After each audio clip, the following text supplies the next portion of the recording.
Oi, o Agro Record News está no ar, seja muito bem-vindo, bem-vinda. A Conab anunciou um apoio para os produtores de arroz e também um plano para escoar o grão.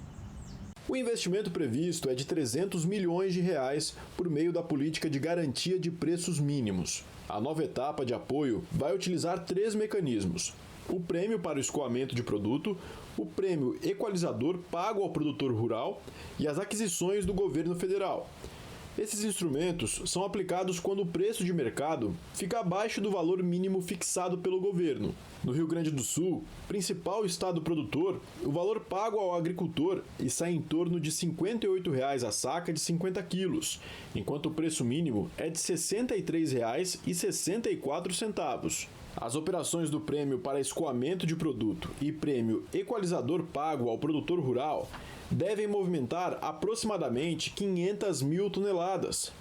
No primeiro, a Conab concede subvenção a indústrias e comerciantes que comprarem arroz de produtores ou cooperativas pelo preço mínimo, com destino para fora da região sul. O segundo pagamento é feito diretamente ao produtor que comprovar a venda e o escoamento do arroz por um valor equivalente ao preço mínimo. O investimento previsto para esses mecanismos é de cerca de 100 milhões de reais. Já o programa de aquisições do governo federal vai permitir a compra até 130 mil toneladas de arroz para a formação de estoques públicos, com aporte estimado em 200 milhões de reais. O início dos leilões está previsto para até 15 dias. O governo federal prorrogou o prazo para a entrega de georreferenciamento de imóveis rurais. O decreto assinado pelo presidente em exercício, Geraldo Alckmin, ampliou em 4 anos o prazo para a exigência de certificação de georreferenciamento dos imóveis rurais. O georreferenciamento é o processo de mapeamento técnico que define a localização, os limites e a dimensão de um imóvel rural por meio de coordenadas geográficas. O documento é necessário para transações como venda e doação, acesso a crédito rural e para fins de registro e regularização do imóvel. A extensão do prazo foi um pedido do Ministério do Desenvolvimento Agrário e Agricultura Familiar. Nós vamos agora para o sul de Pernambuco, onde a extração de mel de alta qualidade tem ajudado a movimentar a economia da região. É daqui do Vale do Una, na cidade de Barreiros, litoral sul de Pernambuco e da Mata Atlântica, que os cooperados do Coates retiram o mel produzido pelas abelhas 2 vezes ao ano. Após a coleta, o mel é trazido aqui para a unidade de extração de produtos apícolas que pertence à cooperativa. A unidade possui um rigoroso controle de higienização. Os EPIs são obrigatórios para qualquer pessoa antes de acessar a unidade.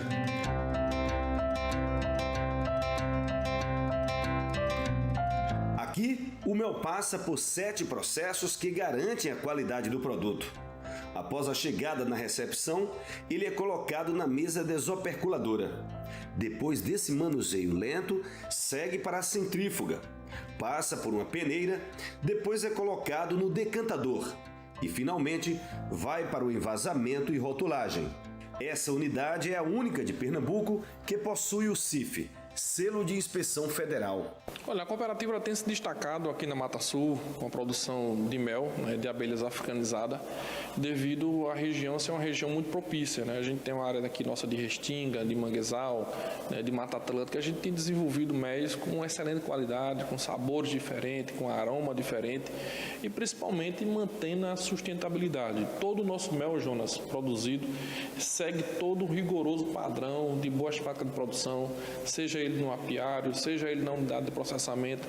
A gente tem inspeção federal. E inspeção federal, você sabe como é que é. A gente precisa seguir todas as normas, todas as questões burocráticas para que a gente possa colocar o nosso mel de qualidade no mercado. Como é que uma pessoa pode saber se um mel ele tem qualidade, ele é um mel verdadeiro ou não, é falsificado? Tem como saber ou não? Como é que a gente sabe que um mel é de qualidade? Mandando para o laboratório, fazendo as análises necessárias, para que a gente possa saber se esse mel foi contaminado ou tem contaminantes. Então, precisa seguir todos esses padrões de análise que a gente tem hoje aqui no Piauí, pela Embrapa. A gente manda para outros órgãos em São Paulo para que a gente possa ter a qualidade desse produto que está levando até o consumidor final. Além do mel que sai envasado em embalagens diversas e tamanhos variados, A unidade também produz própolis. Para garantir a qualidade do produto processado aqui, é preciso, antes de tudo, cuidar das abelhas. Por isso, a presença de um zootecnista é fundamental. É norma, é exigência que todo estabelecimento de origem de produto animal, ele tenha um responsável técnico, que pode ser ou um médico veterinário ou um zootecnista, para que o produto, aqui no caso o nosso mel e o extrato de própolis, ele chegue ao nosso cliente final de forma que ele não tenha problema nenhum, né? A gente garante aqui também todo o bem-estar animal. 1 tonelada de mel a cada mês. Esse é o volume processado aqui na unidade de Barreiros, que distribui para vários estados do Nordeste, além de Pernambuco, Paraíba, Alagoas e Rio Grande do Norte. Olha, Jonathan, o nosso mel hoje ele atinge mercado assim, a nível do Brasil, eu posso dizer, a gente já está comercializando aqui no Nordeste, nos principais redes atacadistas aqui do Nordeste, nós já estamos comercializando e a gente vai colocar esse mel para o mundo, é isso que a gente quer, nós vamos levar esse mel para o mundo, que é um mel de qualidade, a gente tem mel da Mata Atlântica, mel da Caatinga e mel de manguezal, que é o nosso grande produto maravilhoso aqui da região. Já no Distrito Federal, uma bactéria que pode comprometer o desenvolvimento das colmeias foi identificada. O inimigo é microscópico, mas se não houver cuidado, pode se tornar uma grande ameaça. Trata-se de uma bactéria que atinge as larvas e enfraquece as colmeias. A cria pútrida europeia, também conhecida como Loki europeia. Um novo caso da doença foi detectado em um apiário no Paranoá. A confirmação é da Secretaria de Agricultura, Abastecimento e Desenvolvimento Rural do Distrito Federal. É transmitida principalmente dentro da colmeia pelas abelhas nutrizes, quando elas fazem alimentação entre uma célula e outra, levando a geleia real ou então o mel para poder alimentar as larvas. A mortalidade dessas larvas leva a uma redução no número de indivíduos dentro da colônia e com isso o enfraquecimento da colmeia. O Bruno tem um apiário de abelhas sem ferrão localizado no Lago Oeste, onde existem aproximadamente 70 caixas como estas.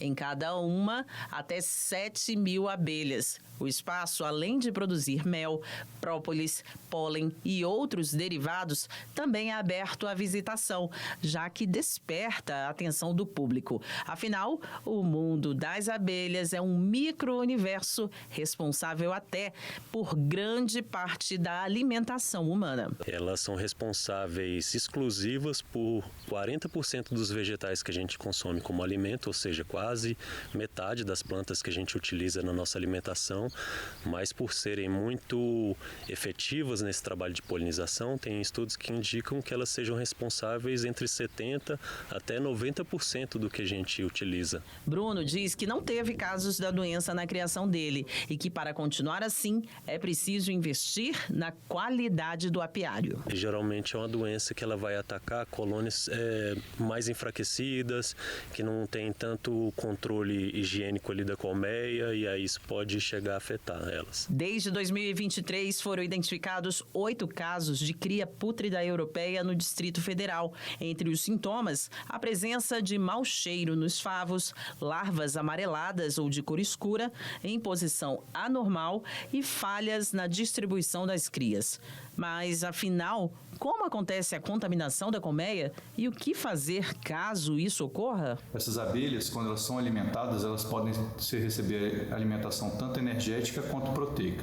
A alimentação energética muitas vezes é a base de mel, e esse mel, se vier de uma colônia contaminada, ela pode transmitir a Melissococcus plutonius, a Loki europeia. A principal forma para se evitar essa doença é evitar compartilhamento de material e sempre ter cuidado no momento da alimentação dos animais. Segundo a Emater, o DF tem hoje mais de 320 apicultores registrados. Nossa produção chegou a aproximadamente 24 toneladas só no ano passado e somos conhecidos pela qualidade do mel produzido por aqui, que se destaca, entre outros fatores, por ser livre de antibióticos. Uma realidade realidade que pode mudar caso a cria pútrida se espalhe. Esses antibióticos, eles deixam traços de contaminação no mel e isso acaba chegando até o organismo de quem consumiu o mel. Então aqui isso ainda não acontece, mas a gente precisa ter um trabalho de controle, de sanidade para evitar chegar nesse ponto. A gente orienta sempre o produtor a notificar a Secretaria de Agricultura quando observar algum desses sinais, principalmente cria salteada ou a larva marronzada em posição anormal ou amarelada.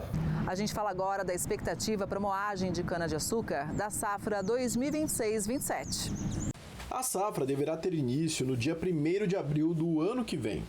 Se a estimativa da Datagro se confirmar, a produção de açúcar deverá atingir 43,2 milhões de toneladas, volume 4,3% acima da estimativa para a safra 2025-26. Para a temporada atual, a projeção é de 607,3 milhões de toneladas. Até a primeira quinzena de outubro, foram processadas 490,9 milhões de toneladas, de acordo com a União das Indústrias de Cana-de-Açúcar. As condições das lavouras de citros começaram a melhorar depois da volta das chuvas em outubro. A umidade favorece as árvores e prepara as plantas para as floradas da próxima safra. Mesmo assim, os pesquisadores do CPEA destacam que o volume de chuvas ainda é insuficiente para garantir boa produção. As condições variam entre as regiões, já que o período de seca e o volume de precipitação foram diferentes no inverno. Na safra 2025-26, as laranjas que ainda estão no campo apresentam condições irregulares. Como a temporada é mais tardia, há diferenças no desenvolvimento das frutas e das plantas. Ainda segundo o CPEA, a oferta de frutas de meia estação está boa. Essas laranjas são as mais procuradas pela indústria de suco. Porém, os agentes do setor seguem preocupados com a queda de frutas, o que pode reduzir o volume total da colheita. Entre 20 e 23 de outubro, o preço médio da laranja-pera destinada à indústria foi de R$ 50,05 por caixa de 40 quilos e 800 gramas, queda de 0,42% em relação à semana anterior. A maior parte das entregas ocorre no mercado spot e poucos contratos são fechados a R$ 50. Já a laranja-pera de mesa registrou média de R$ 61,74 por caixa de 40 quilos e 800 gramas, alta de 0,32% no mesmo período. De acordo com vendedores, a procura está aquecida nos últimos dias. Já no caso do trigo, as chuvas registradas no Paraná deixam os produtores em alerta. Confira os dados do CPEA. Além de ocasionarem atrasos na colheita do cereal, as chuvas podem comprometer as lavouras que ainda estão no campo. Já no Rio Grande do Sul, as condições climáticas com chuvas fracas vêm mantendo o potencial produtivo elevado. De acordo com a Emater, a produtividade no estado deve crescer 17,26% em relação ao ano anterior. O maior rendimento no estado gaúcho e também em Santa Catarina elevou a estimativa de produção e de produtividade brasileira para 2025, conforme relatório divulgado neste mês pela Conab. A safra agora é projetada em 7,698 milhões de toneladas, 2,2% acima do previsto em setembro. Com a expectativa de uma safra com boa produtividade, dólar enfraquecido e alta produção na Argentina, principal país origem das importações brasileiras, o levantamento do CPEA mostra que as cotações no Brasil seguem pressionadas. A exportação do algodão em pluma pode ser a maior desde o início do ano, superando as 300 mil toneladas. Segundo o CPEA, se os embarques brasileiros continuarem firmes, esse número se confirmará, porque o ritmo de exportação da commodity tem ganhado força em outubro. Mas os pesquisadores explicam que no mercado doméstico, o baixo escoamento de produtos manufaturados vem levando indústrias a adotar uma postura moderada nas compras de novos lotes da pluma. Além disso, as cotações do algodão oscilam dentro de uma faixa relativamente estreita, acompanhando o comportamento da similaridade de exportação, chegando a 2,8%. A caça de javalis vai ser discutida em Brasília. Na Câmara dos Deputados, um projeto propõe passar a responsabilidade aos governos estaduais. Enquanto isso, o STF decide se o governo do estado pode dar autorização para a caça de espécies invasoras. As pegadas no chão acusam. um grupo de javalis passou por aqui. Os animais saem em bando em busca de alimento e, quando encontram uma lavoura de milho, por exemplo, fazem um estrago. Muitas vezes o prejuízo começa antes mesmo da planta se desenvolver. Esta lavoura de soja, por exemplo, já foi atacada pelos invasores. Eles devoraram as sementes recém-semeadas e foram embora, deixando os vãos no meio da plantação. Para o produtor, resta o prejuízo. No plantio, a gente joga a semente, ele vem para comer a semente, vem para comer o adubo, então assim já danifica muito a planta, né? Depois, quando começa a crescer, ele vem estragando a planta. E a hora que sai o milho ou que seja a soja, aí ele vem, aí o estrago é maior ainda. O problema é antigo e prejudica agricultores de norte a sul do país. Só em Minas Gerais, o javali já foi encontrado em quase 400 municípios, especialmente no Triângulo Mineiro e Alto Paranaíba. Não existem números consolidados sobre o abate de javalis no Brasil, mas sabe-se que Minas Gerais é o terceiro estado com mais municípios afetados. Seria necessário, para combater a praga que ataca lavouras, causa prejuízos e também influencia na sanidade animal, o abate de mais de 1 milhão de javalis. Classificado como praga agrícola, o javali prejudica do pequeno ao grande produtor. Ele destrói plantações inteiras, principalmente de milho, soja e cana. Essas imagens feitas com um drone em fazendas próximas a Uberlândia mostram a quantidade de animais no campo. Este grupo de caçadores, devidamente registrados e licenciados, ajuda a fazer o controle da espécie. A cada caçada, eles voltam assim, com vários animais abatidos. Cada javali pode chegar a 250 quilos. E é o próprio produtor rural que chama a turma para tentar fugir dos prejuízos causados pelos suínos. Hoje os produtores eles fazem questão de ligar para a gente e pedir para a gente estar indo lá caçar na fazenda deles, entendeu? Dar autorização, tem uns que até traz na casa da gente essas autorizações. Para ajudar na caça, eles levam os cães da raça Foxhound americano. Animais extremamente ágeis, inteligentes e com faro inigualável. Cada um deles vai para a caça usando uma coleira com GPS. São vários equipamentos, entre armas, rádios, facas, tudo devidamente inspecionado. Qualquer descuido pode gerar problemas. Segundo os caçadores, ainda há muita burocracia em torno da atividade. A polêmica é tanta que o Supremo Tribunal Federal está avaliando se os estados poderão autorizar a caça de javalis, descentralizando assim o manejo, que hoje é de responsabilidade do IBAMA. A gente está aí tentando ajudar, porque o javali hoje parece que cada dia que passa está aumentando mais e a gente sai sempre com medo de ser abordado e ser preso por causa de alguma coisa, mesmo estando legalizado. Mário, e quais as maiores burocracias, né? Qual a maior dificuldade para quem é caçador, mesmo vocês fazendo isso de boa vontade, né? De forma para ajudar mesmo o produtor rural, tem alguns impasses. A grande dificuldade hoje é a falta de segurança jurídica. Para a gente ter acesso à caça, você tem que fazer documentos do IBAMA, CTF, CIMAF, autorização de proprietário. Depois, para você fazer essa caça com arma, você tem uma regulamentação hoje que é fiscalizado pelo Exército, mas foi terceirizado para a Polícia Federal. Você tem que fazer exame psicológico, você tem que provar que você não está respondendo nenhum tipo de crime. São 7 documentos que você tem que ter para você ter uma arma, para você ter acesso a fazer o manejo de javali com arma. O projeto, defendido pela bancada do agro na Câmara dos Deputados, atende às preocupações do setor com o controle sanitário e impacto nas exportações de produtores brasileiros.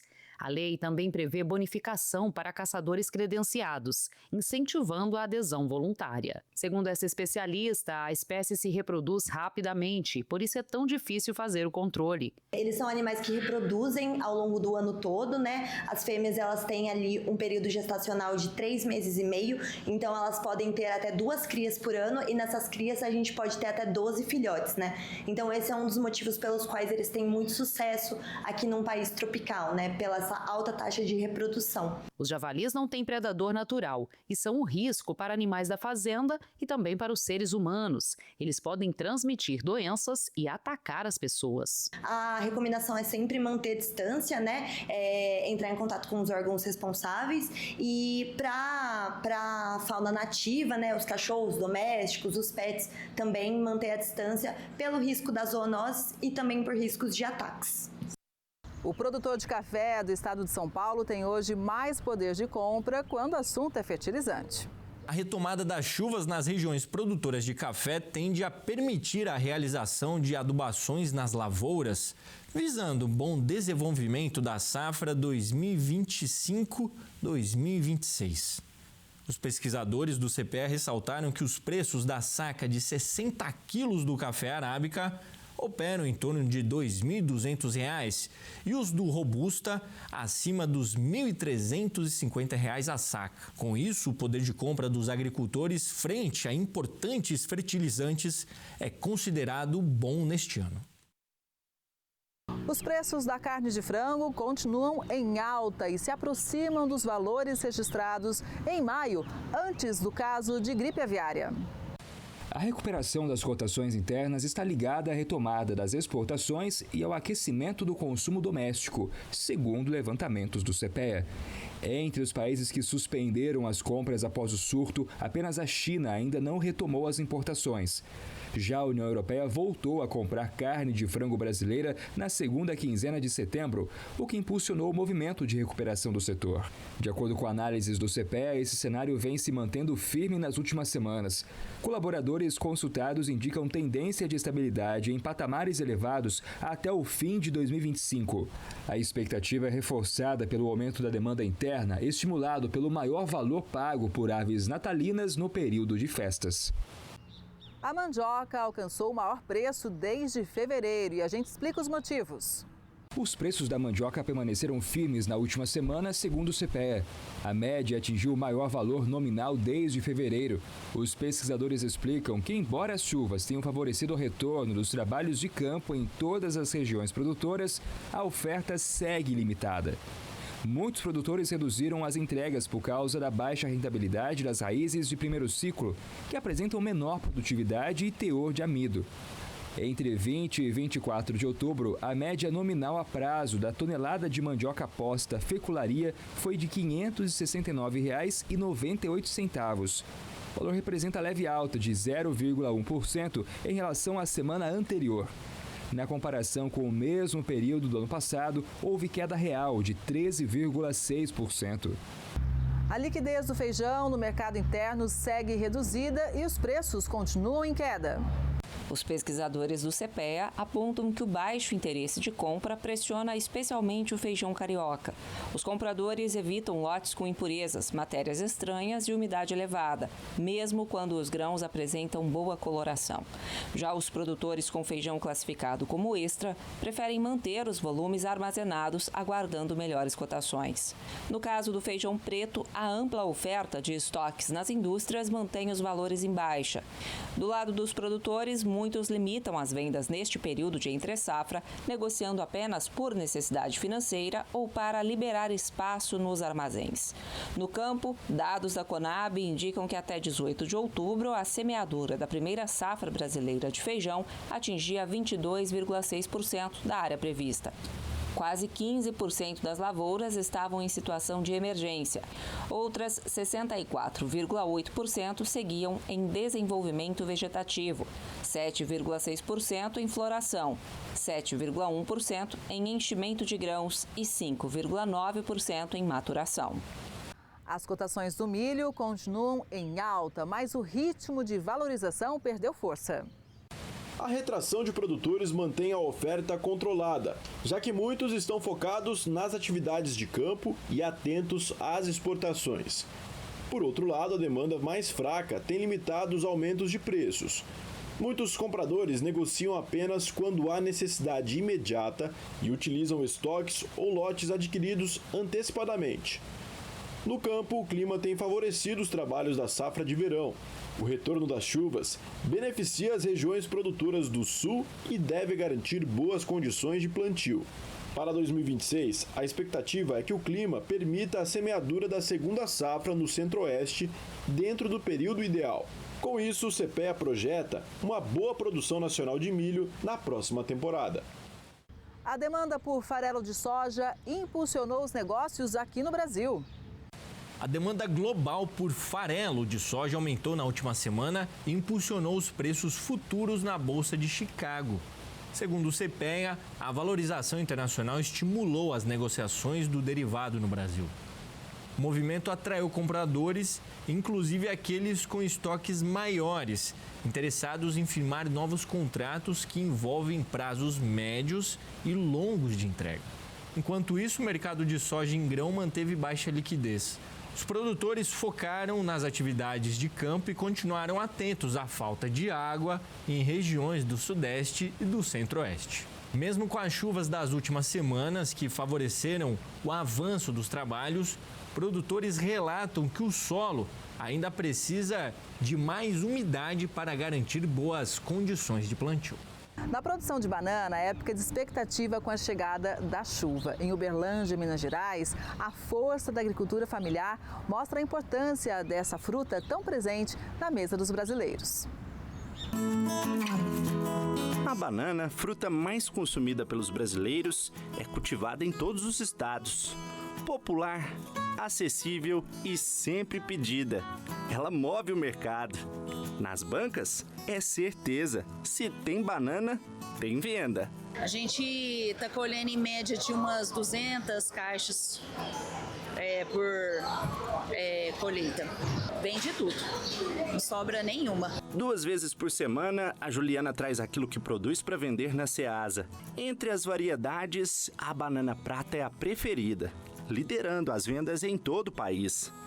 Logo em seguida vem a banana nanica, que também tem grande aceitação pelo sabor mais doce.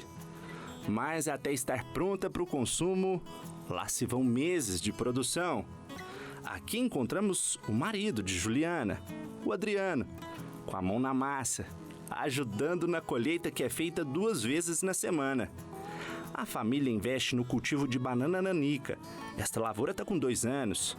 E recentemente começou também o plantio da prata. Virou o sustento da família? Sim, virou o sustento da família. Que sustenta a família do meu pai, né? A minha e da minha esposa, né? E sim, graças a Deus a gente alimenta um pouco de gente, né? A bananeira tem um ciclo muito particular. Cada planta produz apenas um cacho na vida toda. Depois da colheita, a parte mais antiga é retirada, mas deixa ao redor os brotos, ou as filhas, que vão se desenvolvendo enquanto a planta mãe ainda está viva. Assim, logo que o cacho é retirado, uma dessas filhas assume o lugar, dando a continuidade da lavoura. É por isso que a bananeira se multiplica sozinha, renovando-se a cada safra. O meu avô, ele tinha um bananal lá que ele tinha mais de 30 anos. Que ele veio assim conservando ele. Conforme você vai conservando o seu bananal, ele vai indo. É 20, 25 anos. Aqui na nossa região tem casos até de 25 anos.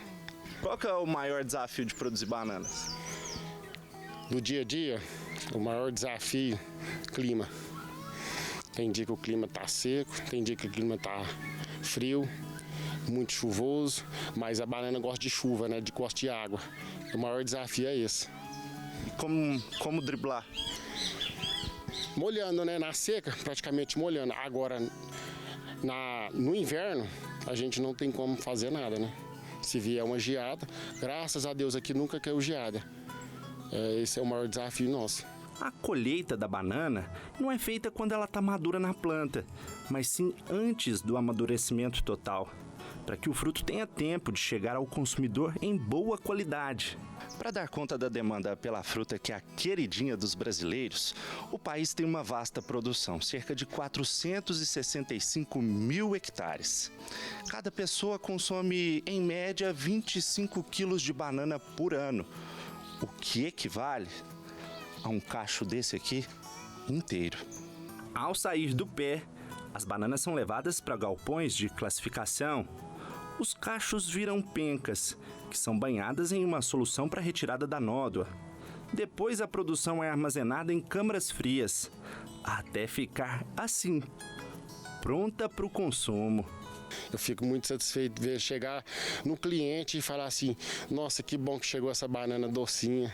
Eu fico satisfeito. É uma alegria muito imensa para a gente.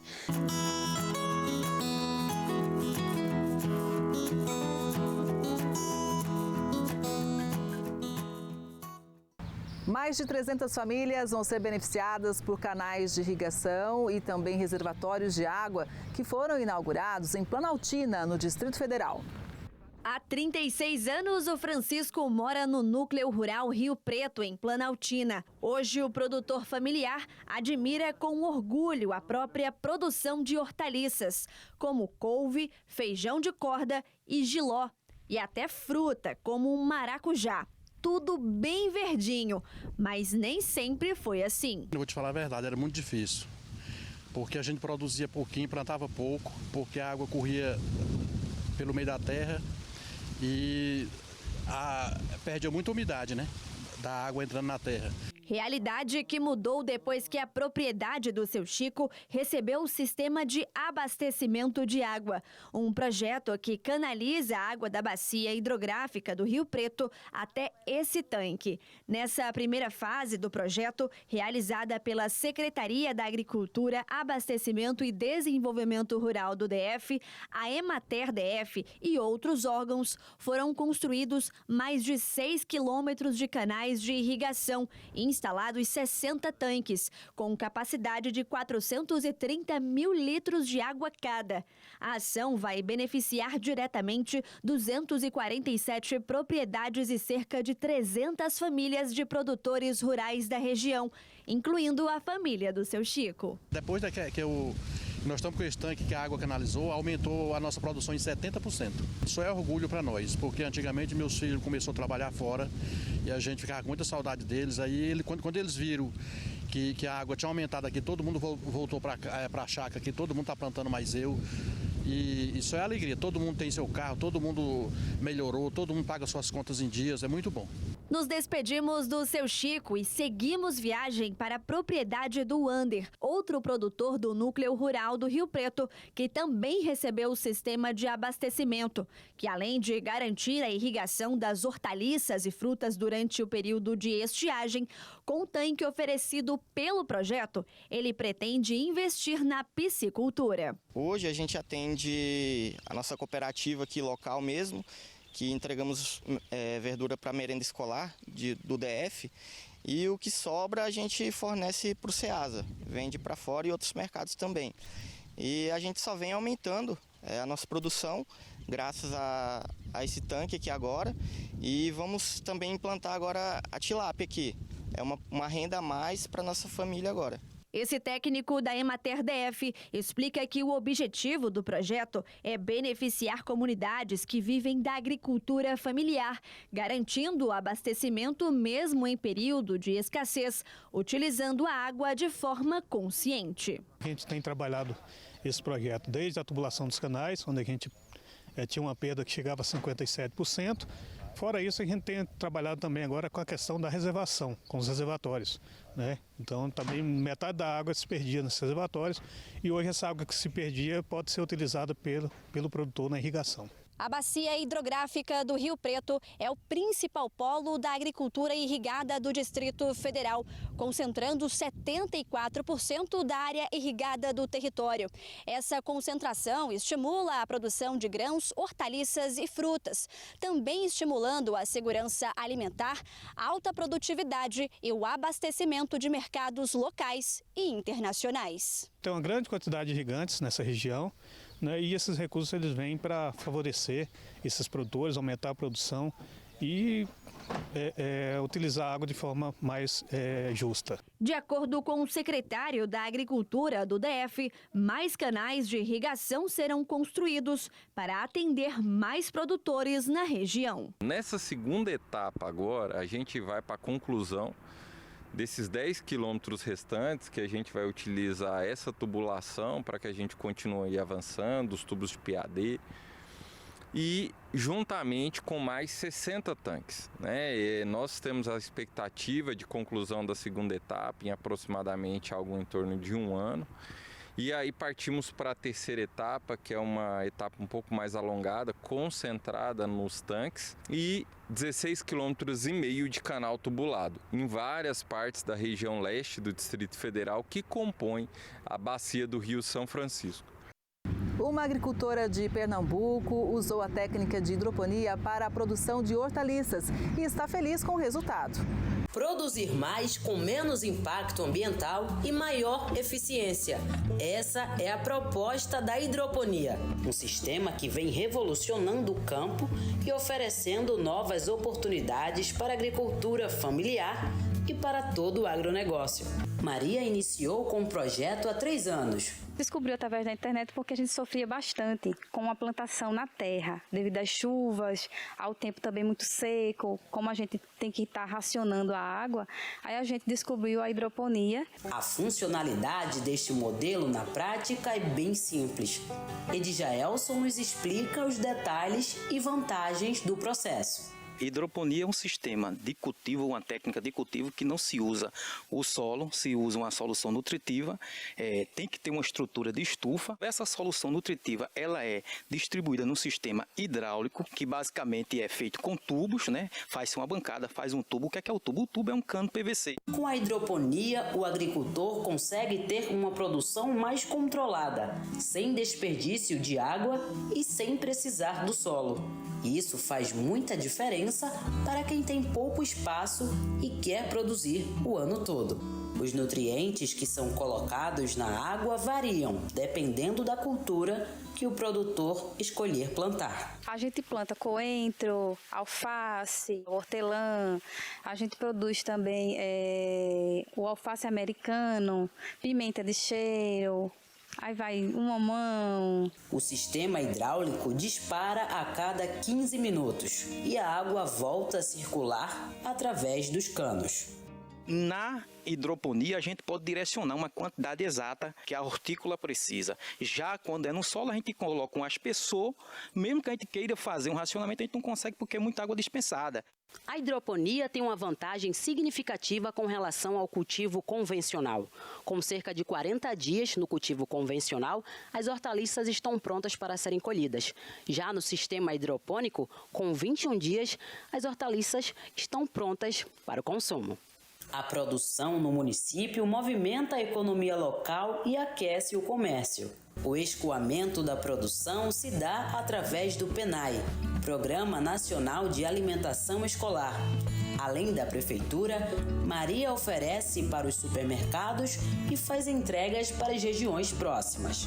Além do sistema hidropônico, Maria optou também pela areia branca, que se trata de um outro formato de produção, cujas vantagens se encontram na porosidade da areia, impedindo assim a infiltração.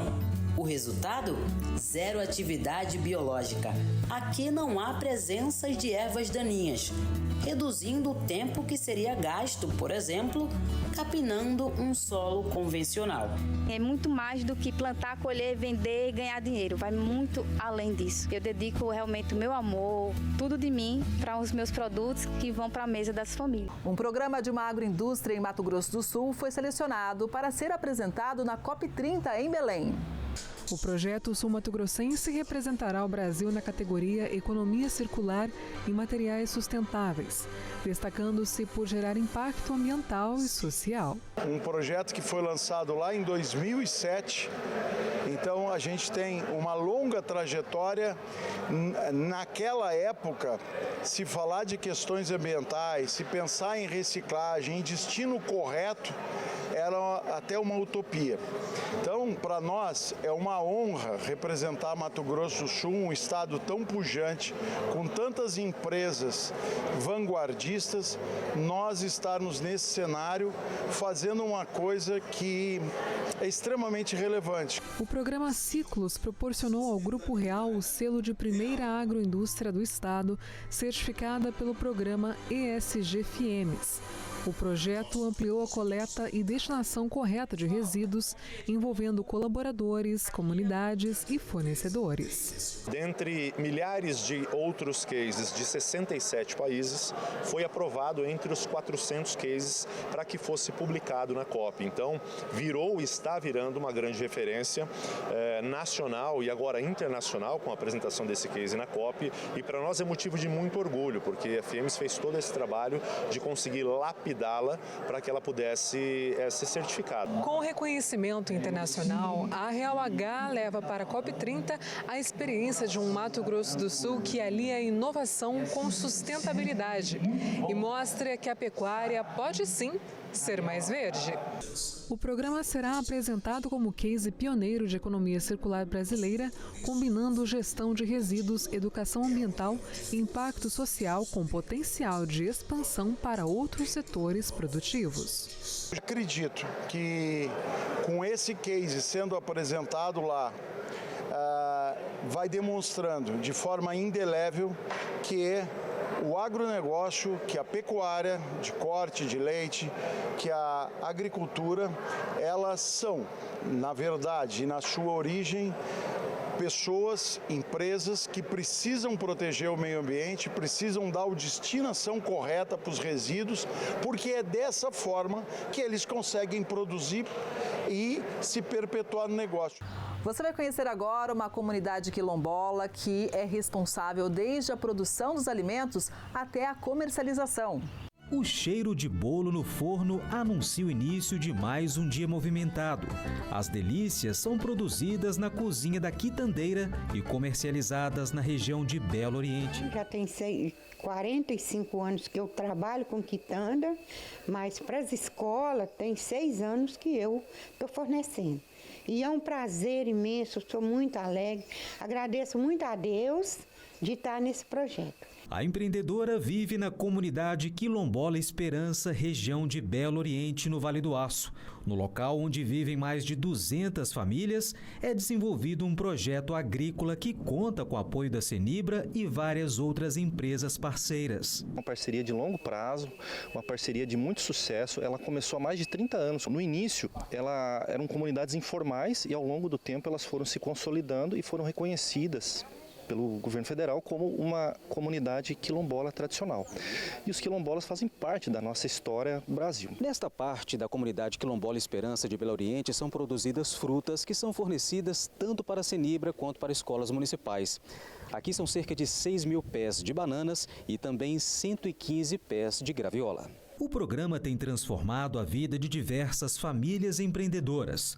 O Arley, que antes trabalhava como soldador, hoje é considerado um agricultor promissor na região. Começamos com maracujá, viu que dava certo, aí começamos a plantar banana. Começamos a estudar, pesquisar, fazer cursinho, aí fomos. Aí plantamos as graviolas só para ter também, porque era uma fonte de renda. Porque a partir do momento que a gente plantou o maracujá, minha irmã começou a fazer polpa. Hoje a renda nossa é só daqui. A Cristiane é irmã do Arley e sagrou-se empreendedora de sucesso na comunidade. De balconista, hoje ela é responsável pela produção artesanal de polpas de fruta, valorizando ingredientes naturais e o cultivo local. A gente resolveu fazer polpas para poder estar atendendo merenda escolar no município de Belo Oriente. A prefeitura iria comprar essas polpas na nossa mão e fazer para merenda escolar. As famílias empreendedoras da comunidade Quilombola Esperança em Belo Oriente contam com assistência técnica da Emater. A empresa oferece orientações e apoio para o desenvolvimento de projetos e atividades produtivas. O produtor, caso tenha interesse, a Emater elabora o projeto para fazer o custeio ou o investimento na atividade, facilitando ainda mais a vida do agricultor familiar. O senhor Fábio é presidente da comunidade há cerca de 20 anos. Para ele, o apoio tem feito toda a diferença para os moradores. A comunidade cresceu e desenvolveu muito. Em prol de 7 anos, nós conseguimos ter um avanço muito grande. Eu creio que a nossa comunidade ela tem só a crescer e desenvolver. Uma fazenda liderada por uma mulher no Distrito Federal tem se destacado na produção de café. Quando chegamos, avistamos a imensidão do cafezal. Mais de 40 hectares, 350 mil pés de catuai amarelo, uma variedade do café arábica. Quem cuida do cultivo é a Núcia, que assumiu a gestão do negócio em 2018. Nossa fazenda ela foi adquirida em 2014. Já havia essa plantação aqui que você está conhecendo, ela tinha uns 8 meses de idade. E nós começamos a aprender com esse café aqui. Ninguém sabia, eu muito menos, né? Ninguém sabia, nem meu marido, ninguém sabia trabalhar. E a gente começou então a investir, estudar, nos aprimorar. O café, ele tem uma especificidade e precisava de alguém que estivesse à frente só do café. Então, ele assumiu a outra parte dos grãos e eu fiquei administrando a parte do cafezal e a indústria também, a produção, colocar esse café no mercado, trabalhar com a exportação. Então, toda essa cadeia produtiva é minha responsabilidade. A produção do café especial cresceu, os negócios também. Atualmente são cerca de 60 sacas por hectare. Todo o beneficiamento é feito na propriedade. Daqui, os grãos já saem embalados para o consumidor final. O planejamento agora é exportar o café como marca. A produtora conta que, para chegar a este patamar, alguns desafios foram enfrentados. Foi muito difícil porque meu marido sempre esteve à frente das produções. E me fazer valer, fazer minha opinião valer, não só fora, mas como aqui também na empresa. Você não tem nenhum conhecimento. Mas eu tive que mostrar que eu tinha sim, que eu estava em busca desse conhecimento. E hoje eu sou reconhecida. Aqui na área rural de Planaltina, quem comanda a produção é a Francinete, que hoje ela tem 4.000 pés de tomate italiano e faz rotação de cultura com pepino japonês. Francinete, há quanto tempo você está aqui na região? Há 8 anos. 8 anos. Você veio de onde? Eu vim de Aldeias Altas, no Maranhão. E o que te fez vir para a área rural? E me identificar com algo que eu gosto muito de fazer, que é a plantar. Francinete cuida de tudo com cuidado e carinho. Ela produz, organiza as vendas, faz a gestão da propriedade. Pega orientação, que fala o que vai fazer, isso hoje tem que fazer assim, amanhã tem que fazer assim, então, mas mesmo é eu que tomo a frente. A mulher parece que ela tem mais fé do que o homem, aí a gente tem que estar sempre ali dando aquele choque, dizendo vamos, que nós vamos conseguir. E aqui estamos, já conseguimos, já tem 8 anos, né, que a gente está plantando e até agora só tem dado muito resultado.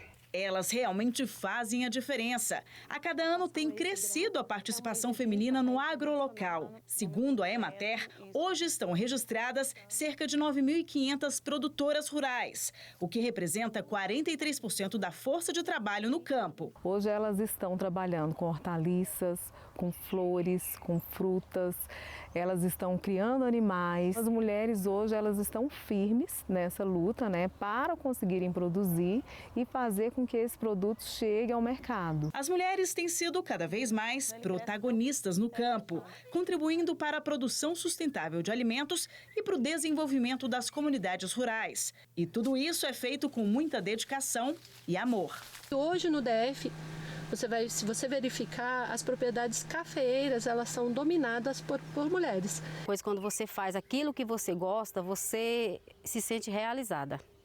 E aqui foi onde eu mesmo me realizei, foi aqui. Essa edição do Agro Record News fica por aqui. Obrigada pela sua audiência. A gente se vê no próximo programa, combinado? Até lá!